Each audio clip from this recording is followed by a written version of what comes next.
It's time to cook tasty. Akong lutoon karon savory eggplant with coconut velvet. I am Gio, inyong kusinero. Tara, ubani ko ninyo.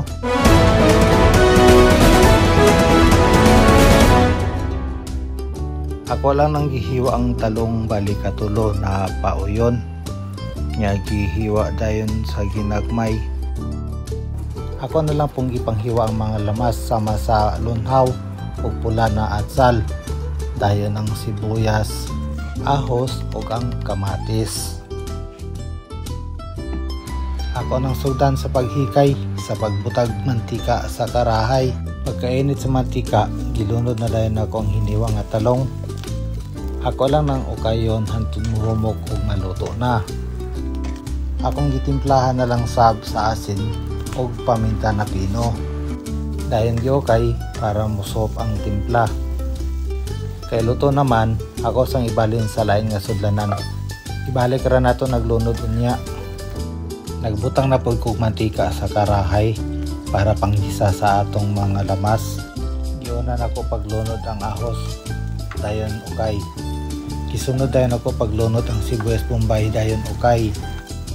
Gilunod po nako ang lunhaw o pula nga atsal.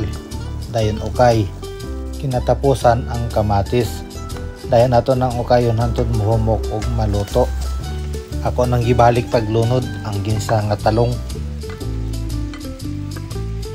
Ako lang giukay para masagol tanan. Ako lang gidugangan pagtimpla sa asin ug paminta nga pino. Dayon giukay pag-usab para motuhop ang timpla. Ako nang gilunod ang tuno sa lubi.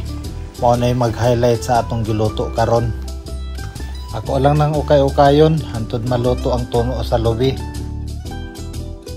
Kung nakaabot pa ka ani nga part sa video, palihog na lag comment sa imong location para akong mahibalaan kung asa tama nang giabtan og mag-rate ka nako sa sunod nako nga video.